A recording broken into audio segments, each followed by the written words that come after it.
यकीनन आप world famous Nalanda university के बारे में जानते होंगे, पर आज मैं आपको वो बताऊंगा जो शायद आपने न सुना हो। तो बात है तकरीबन 1300 साल पहले की। तुर्किस्तान का आक्रमणकारी इख्तियारुद्दीन मोहम्मद बिन बख्तियार खिलजी बहुत ज्यादा बीमार पड़ गया। उसके हकीमों ने उसका काफी इलाज किया, पर कोई फायदा नहीं हुआ। तब उसे नालंदा यूनिवर्सिटी के आयुर्वेद विभाग के प्रमुख आचार्य राहुल श्रीभद्र जी से उपचार कराने की किसी ने सलाह दी और उसने आचार्य राहुल जी को बुलवा लिया तथा इलाज से पहले यह शर्त लगा दी कि वह किसी हिंदुस्तानी दवाई का सेवन नहीं करेगा। उसके बाद उसने यह भी कहा कि अगर वो ठीक नहीं हुआ तो आचार्य की हत्या करवा देगा। खैर, अगले दिन आचार्य उसके पास कुरान लेकर गए और कहा कि कुरान के पेज नंबर इतने से इतने तक पढ़िए, आप ठीक हो जाएंगे। उसने पढ़ा और वो ठीक हो गया। खिलजी के ठीक होने के जो वजह बताई जाती है वो यह है कि वैद्यराज श्री राहुल भद्र जी ने कुरान के कुछ पेजेस के कोने पर एक दवा का इनविजिबल लेप लगा दिया था, जो थूक के साथ मात्र 10-20 पेज चाट गया और वो ठीक हो गया।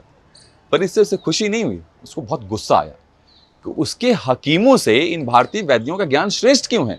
सनातन धर्म, बौद्ध धर्म और आयुर्वेद का एहसान मानने के बदले उसने नालंदा यूनिवर्सिटी में आग लगवा दी। वहां इतनी किताबें थीं कि आग लगी भी तो 3 महीने तक किताबें जलती रहीं और उसने इस एहसान का बदला नालंदा को जला कर लिया और न जाने कितने हजारों धर्माचार्य और बौद्ध भिक्षु मार डाले, औरतों की इज्जत लूटी।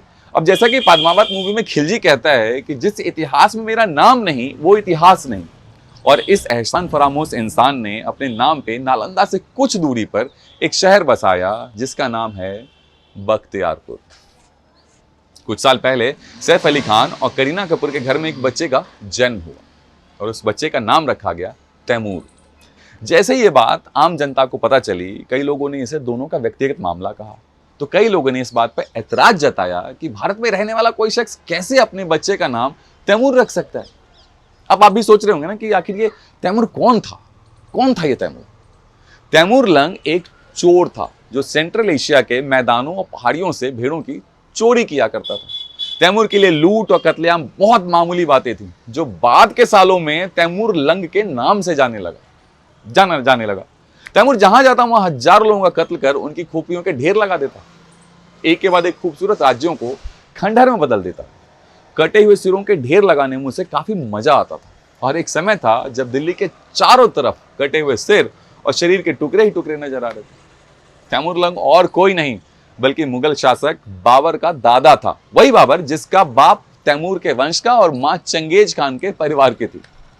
वास्तव में मुगलों ने हमारे सारे इतिहास को नष्ट कर दिया और हमारे मंदिरों को लूट लिया और हमारी महिलाओं पर न सिर्फ अपराध किया बल्कि उनके साथ बलात्कार किए, लाखों भारतीयों को मार डाला, उनके धर्म बदल दिए और न जाने क्या क्या। मुगलों ने भारत में चुन चुनकर हिंदुओं के प्रमुख मंदिरों, बौद्ध स्तूपों, मठों और विश्वविद्यालयों को निशाना बनाया। आज भी तक्षशिला, दिल्ली, नालंदा, सांची, मथुरा आदि जगहों पर दिखाई जाने वाले जो खंडहर है ना, वो इस बात का सबूत है। तो दरअसल मुगल अव्वल दर्जे के छिनार, गिरहकट, जेब कतरे और चोर थे, जिनका सिर्फ एक मकसद था, सनातन धर्मी भारत को नुकसान पहुंचाना। आजकल का समाज का एक बड़ा पढ़ा लिखा तबका एक ऐसा भी है जो कहता है कि मुगलों के दौर में भारत बहुत समृद्ध हुआ। कभी आपने सुना है कि किसी चोर ने गरीब के घर में चोरी की हो? चोर हमेशा अमीर के घर में चोरी करता है और भारत एक सोने की चिड़िया हुआ करता था और मुगल भारत चोरी करने आए थे।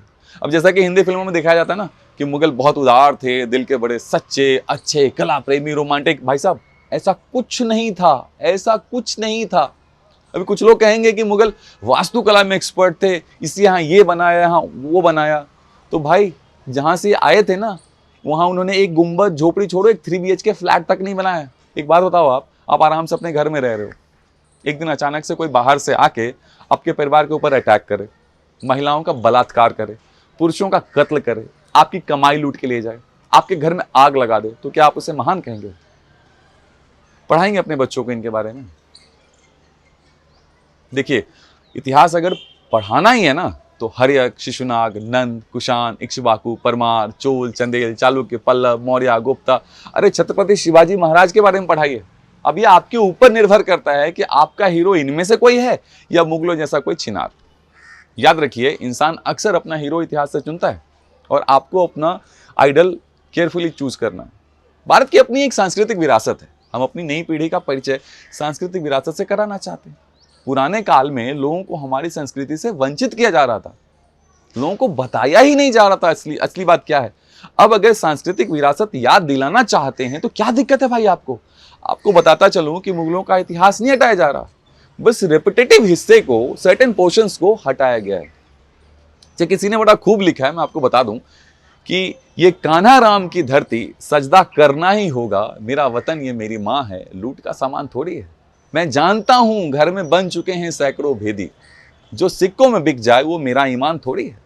मेरे पुरखों ने सींचा है लहू लहू के कतरे कतरे से, बहुत बांटा मगर अब बस खैरा थोड़ी है। जो रहजन थे उन्हें हाकिम बनाकर उम्र भर पूजा, मगर अब हम भी सच्चाई से अनजान थोड़े हैं।